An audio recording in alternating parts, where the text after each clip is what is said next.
Quero dizer para você que eu não nasci humano e que você também não nasceu humano.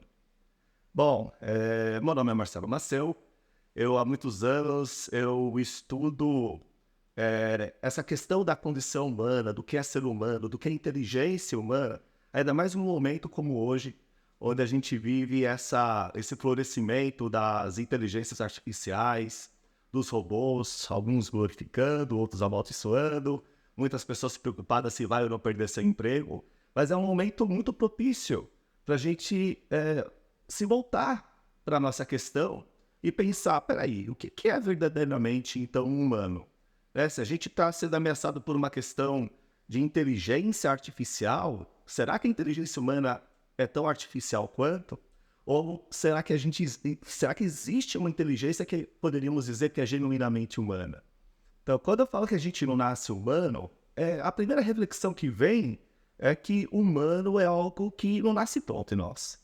É algo que acontece, é algo que se desenvolve, é algo que cresce à medida que a gente vai passando os anos. Então, apesar de nascermos como indivíduos biológicos da espécie Sapiens, do gênero Homo, e termos em nós o genoma humano, nós não nascemos humanos, nós nascemos humanizáveis. Ou seja, nascemos com o potencial de florescer o que pode existir de humano em nós, que é uma coisa incrível. E essa questão de acontecer um humano em nós, a primeira coisa importante para a gente entender é que a gente precisa de uma outra pessoa para que isso aconteça. O humano, ele não aflora em nós de dentro para fora como se fosse uma qualidade intrínseca e que, independente das nossas relações, a gente consegue fazer isso acontecer. Tem um provérbio Zulu que, traduzindo, diz o seguinte, que uma pessoa só é uma pessoa através de outras pessoas. Ou seja, precisamos de um outro ser humano, precisamos de uma outra pessoa para a gente poder se humanizar. Tanto que se a gente resgatar um pouco essas fábulas do Mowgli, do Menino Lobo, e que inclusive foi apoiado em casos reais de crianças que realmente nasceram junto a alcateias ou junto a outros tipos de animais. E ao tomarem contato com a civilização, a gente percebeu-se que elas não eram nada humanas, elas eram muito mais, para usar o exemplo, lobos do que seres humanos. Elas pensavam como lobo, elas se alimentavam como lobo, elas se comunicavam como lobo e não como seres humanos.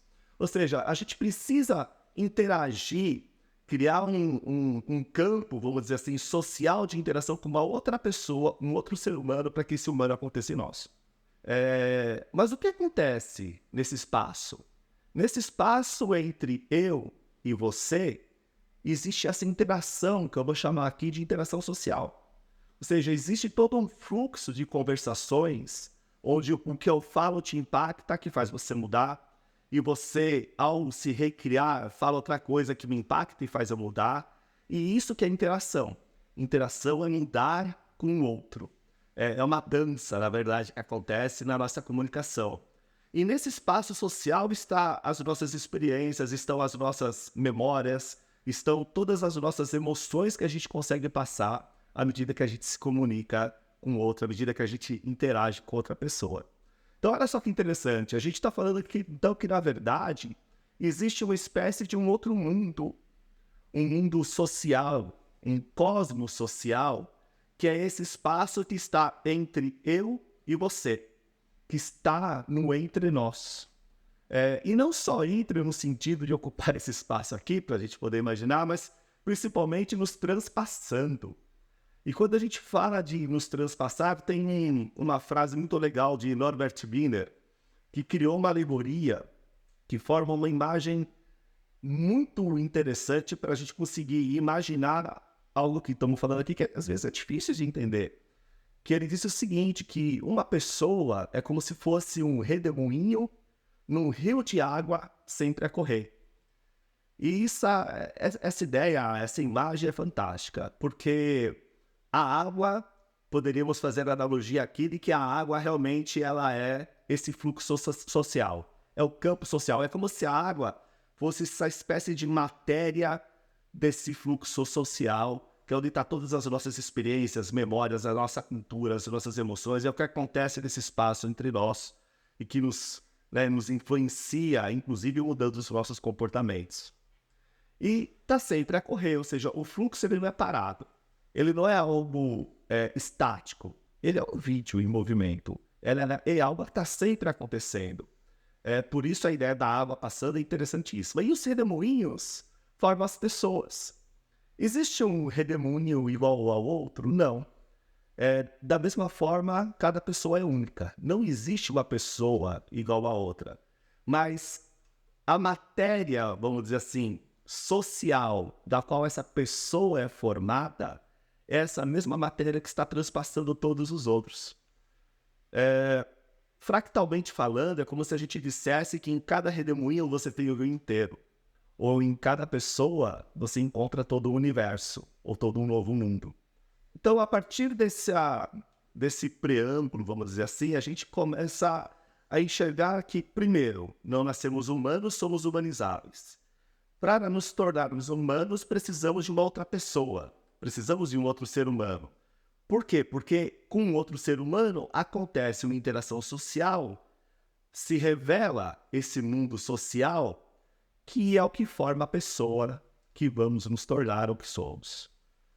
E aí tem dois pontos muito interessantes. O primeiro é a ideia de um mundo social. E o segundo é a ideia do que é essa pessoa como o cerne daquilo que nos torna humanos. Quando a gente fala de mundo social, a gente pode fazer uma analogia com outros mundos que a gente já conhece muito bem. Por exemplo, existe, a gente pode dizer, um mundo biológico. E no mundo biológico, o mundo biológico tem as suas leis. O mundo biológico tem as suas regras, das quais a gente não consegue mudar. Ele tem a sua maneira de acontecer. Da mesma maneira, a gente tem o mundo físico, da física clássica, que tem as suas regras, que tem as suas leis e a gente não consegue mudar. A gente tem o mundo químico, a gente tem o mundo quântico, com outros tipos de regras, com outros tipos de leis. Apesar de todos eles interagirem entre si, são mundos que existem com as suas próprias regras, as quais a gente não consegue mudar. É como se a gente dissesse que nesses mundos não há liberdade. Não há liberdade, porque apesar de nós, humanos, com a nossa sagacidade, com o desenvolvimento da tecnologia, a gente conseguir, vamos dizer assim, manipular algumas dessas regras, algumas dessas leis, o fato da gente criar um artefato que nos permita flutuar ou voar, não quer dizer que a gente fez a gravidade acabar. A gravidade, ela sempre vai continuar existindo. Isso vale para todos esses outros mundos. Ou seja, a gente não tem liberdade para mudar ou para fazer aquilo que a gente pensa. Outro ponto interessante é que todos esses mundos, eles pré-existem ao humano. Ou seja, estão aí há muito mais tempo que nós e vão continuar por muito mais tempo. Foram mundos, sei lá, criados, alguns acreditam por Deus, outros por deuses, outros acreditam que foram criados por extraterrestres, ou que a gente está dentro de uma Matrix vivendo uma realidade muito louca. Não interessa. Para mim, eu não estou muito interessado com isso, eu estou muito mais interessado na questão humana. Mas a questão humana, ela chega nesse momento, porque quando surge o humano, surge também um outro mundo, que não foi pré-criado. Ele começou a existir e ele foi uma criação genuinamente humana. O mundo social não foi algo que veio de cima para baixo, num cometa, numa nave, seja lá o que você queira imaginar. Ele só começou a existir por conta da interação humana. E se a gente começar a enxergar um mundo social, esse cosmos social, como um mundo tal como existe o biológico, tal como existe o mundo físico, o mundo quântico, o mundo químico, a gente começa a perceber que nós somos os pais de algo genuinamente humano, de um novo tipo de mundo que a gente pode chamar aqui de um mundo flux, de um mundo do fluxo social, desse cosmos social. E isso daí, para mim, é uma coisa que me dá muita emoção de dizer, porque, caramba, quer dizer que a gente criou um outro mundo tal como existe o mundo químicos, sim, mas com uma diferença muito grande. Porque no mundo que nós, humanos, criamos, é o único mundo onde existe real liberdade. Eu não mudo as leis da química, eu não consigo mudar as leis da biologia, todo mundo vai morrer. Eu não consigo mudar as leis da física. A gente não consegue transpor as leis de, por exemplo, descobrir que é possível fazer um teletransporte no mundo quântico. Transpor isso para o mundo da física clássica, né? Os mundos têm características diferentes. Porém, nesse mundo genuinamente humano, que esse cosmos social, é o único mundo que a gente tem genuína e real liberdade. Porque é o mundo das qualidades humanas. E quais são elas?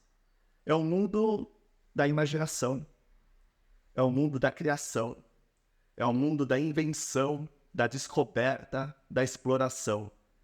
Ou seja, é um mundo onde tudo é possível.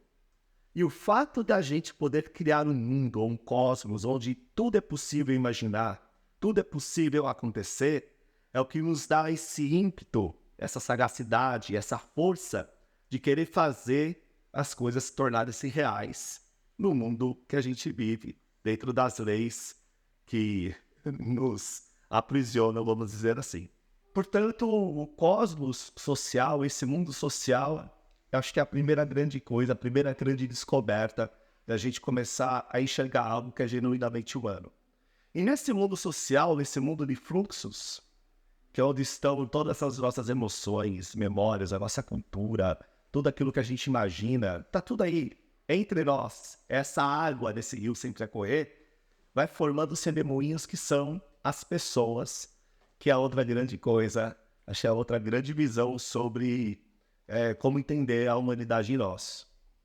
Porque cada pessoa é única, e cada pessoa ela é formada ao mesmo tempo por todas as outras pessoas. Ah, como assim, Marcelo? O que você está falando?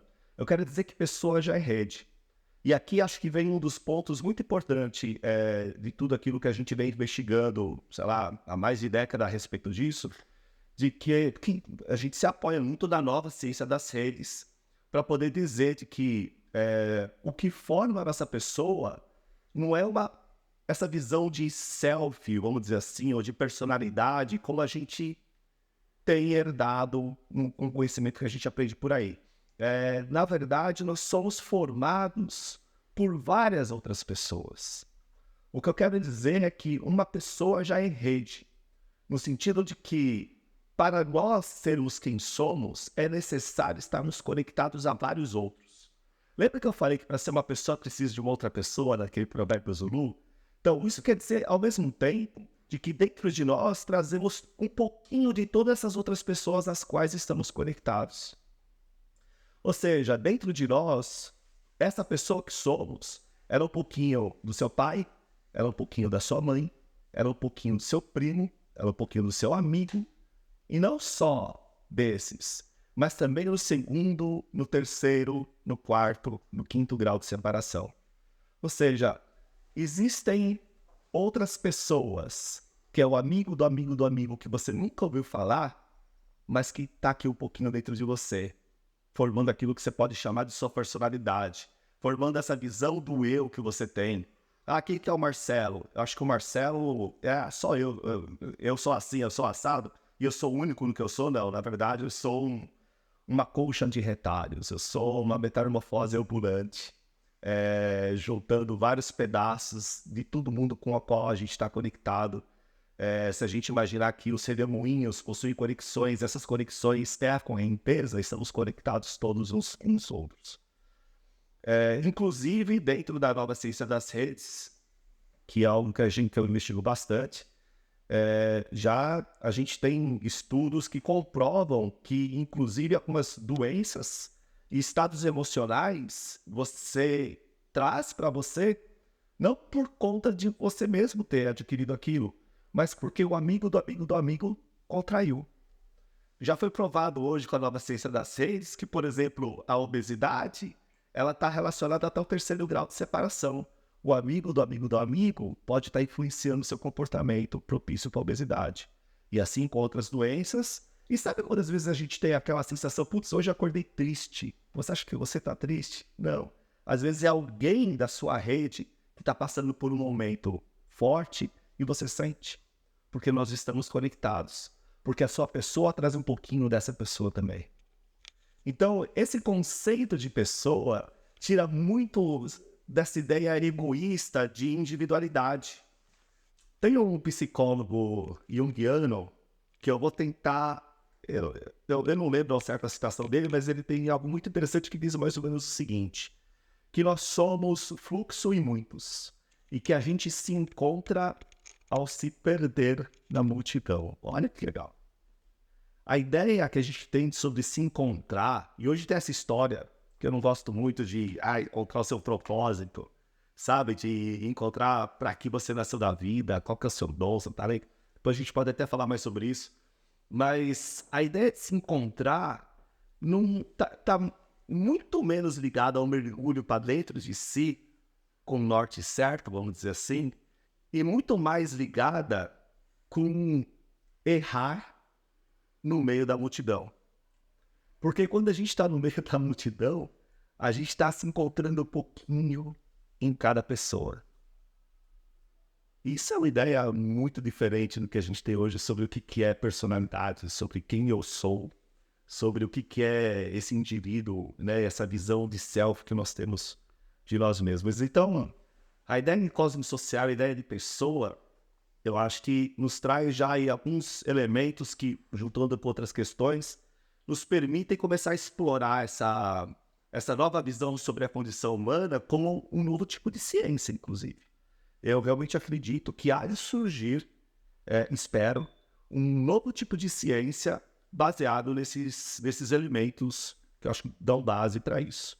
E é claro que tem muito mais, porque a gente vai trazer aqui uma nova visão do que é sociologia, porque a sociologia estuda o indivíduo, enxerga o indivíduo, como grupos de indivíduos. A gente vai dar uma nova visão para isso, vai trazer um pouquinho da psicologia, que tem essa questão que eu passei agora, compartilhei com você, sobre o que é o self, o que é a pessoa, que na verdade não é um mergulho para dentro, mas é um se perder para fora no meio da multidão, é se encontrar um pouquinho em cada um dos outros que existem, que estão conectados conosco. E existe também essa questão do social, né? Desse campo social, desse fluxo que existe e nos transpassa, e é o que gera toda essa interação, que é a nossa capacidade de se recriar a todo instante, a todo momento que a gente se comunica. E por que eu estou dizendo tudo isso? Porque a pessoa, ela muda à medida que você cresce. Essa pessoa, acho que já deu para perceber que ela não é a mesma de quando nasceu e você vai morrer, você não morre, é a mesma pessoa. À medida que a gente tem experiências na vida, sejam prazerosas ou traumáticas, à medida que a gente aprende, à medida que a gente interage, à medida que a gente, inclusive, muda de cidade, muda de ambiente, a nossa pessoa muda junto. Fica uma outra pessoa no passado, nessa ontogenia, vamos dizer assim, e uma nova pessoa vai surgindo, vai se recriando a cada instante da sua vida. E se a pessoa... Então, essa é uma questão muito importante. Se a pessoa muda, será que é possível, então, eu projetar ou construir a pessoa que eu desejo ser? Se isso for desejável para você, que de repente é desejável tornar-se simplesmente um errante, o que é muito louvável, mas às vezes não. Às vezes assim, não, eu gostaria muito de realizar, não é o meu propósito de vida, mas eu gostaria muito de realizar um desejo. O desejo de ter um determinado padrão de vida, ritmo de vida, de ser reconhecido de tal maneira, de aprender tal coisa, de saber, enfim, ou de viver em tal lugar. É possível construir isso? Como que a gente consegue construir essa pessoa, esse futuro eu, e trazer ele para o presente? Então, eu quero compartilhar com você de que eu acredito que é possível. Eu acredito que existem bases suficientes hoje na neurociência, na psicologia comportamental, mas principalmente algo que essas duas coisas, no meu entender, até hoje não resolveram bem, que é essa nova visão sobre o que é o ser humano, apoiada na nova ciência das redes, que juntando isso, a gente consegue estruturar uma técnica, vamos dizer assim, que nos permita nos tornarmos quem quer que desejamos ser. Não é legal? E eu estou muito empenhado nisso nesse momento, em investigar, em descobrir e provar isso. Estou fazendo isso comigo, estou fazendo isso compartilhando com outras pessoas, com amigos próximos, E as descobertas têm sido muito interessantes. A gente realmente acredita que está acontecendo, que temos elementos suficientes para isso. E Marcelo, como que você estrutura, como que você enxerga isso? Então, antes de mais nada, eu quero dizer que isso aqui não tem nada a ver com essa parada de coach que a gente vê por aí aos montes. Até porque existem profissionais muito sérios, mas existem muitos amadores por aí. Porém, muitos de vocês que talvez estejam ouvindo isso aqui hoje, talvez você que esteja aqui ouvindo isso hoje, talvez já tenha passado por um processo desse amparado na psicologia comportamental com base na neurociência. E às vezes você não viu o resultado. O que eu pude perceber é que falta essa visão, esse novo entendimento sobre o que é humano, apoiado no que a gente vê da nova ciência das redes. Porque nas novas ciências das redes, a gente percebe como as conexões que nós temos e o ambiente que estamos inseridos é preponderante para essa pessoa que desejamos ser ou nos tornar. Então, enfim, para poder fazer aqui um resumo de como a gente está estruturando essa questão de tornar-se, né, do devir, quem quer que você deseja ser, né, quem quer que você deseja ser, a primeira coisa que existe e é muito importante é um processo de ressignificação do seu passado. E isso é fundamental, porque o seu passado forma aquilo que você é hoje. Hoje você é o resultado de todas as experiências que você passou, de todas as emoções que você teve ou que se acumularam no seu corpo. Então, ou seja, tem uma série de coisas e que você atribui significados a isso, que formam a visão de você hoje. Só que todas essas coisas, no fim das contas, são significados atribuídos. Então, muitas vezes, a gente não consegue tornar-se a pessoa que desejamos, porque existem bloqueios relacionados com significados que atribuímos, principalmente a experiências negativas do nosso passado.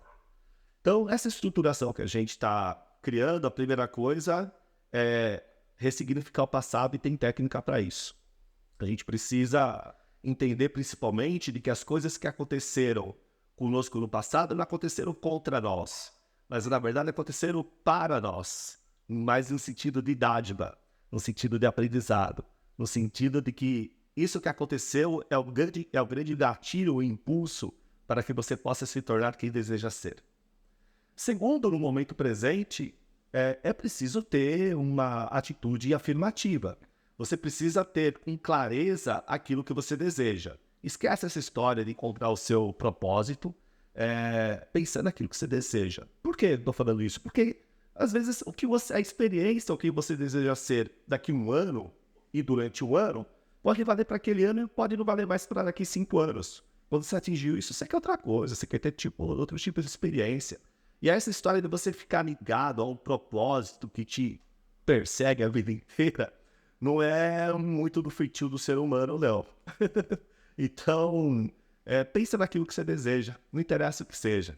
Então você consegue, sim, tornar-se isso quando no momento presente, depois de se ressignificar o seu passado, você tem uma atitude afirmativa. E é claro que aí sim, a gente tem muito apoio de neurociência, de psicologia comportamental, para que nessa atitude afirmativa você sinta com todos os seus poros a emoção do que é viver quem você deseja ser. Essa emoção, principalmente, a emoção, não só a imaginação, que é muito importante, mas trazer junto com a imaginação a emoção de tudo isso é o que vai transformar, vamos dizer assim, as suas células, ou esse fluxo social que torna, essa matéria que torna a pessoa que você é, daquilo que você deseja. É como se a gente fizesse um saque do futuro para o presente, a gente trouxesse o futuro para cá. E trazer o futuro para cá significa, aí sim entra toda a nova ciência das redes. Aí sim entra toda essa nova visão sobre o que é a condição humana, sobre o que é uma inteligência genuinamente humana, sobre esse cosmos social que a gente falou. Porque é nele que nós vamos construir, e não só construir, né? Vivenciar hoje aquilo que desejamos. São através da mudança do ambiente, é através das conexões que com outras pessoas que você pode ter. E aí é uma das grandes chaves, porque pessoas são portas para outros mundos. Às vezes você quer criar uma grande mudança na sua vida e tenta de todas as formas e não consegue, mas basta encontrar a pessoa certa e essa pessoa é uma porta para um mundo completamente diferente. Muda do dia para a noite sua vida. Eu falo que isso já aconteceu comigo, de diferentes maneiras. Então, eu sei que é isso que acontece. Então, a gente está estruturando essa questão do devir, né, do tornar-se quem você deseja, com essas 3 grandes bases. E eu peço para me acompanhar, porque eu vou estar compartilhando bastante conteúdo e bastante coisas relacionadas com esse processo, para que a gente possa se tornar quem quer que a gente deseje. Obrigado.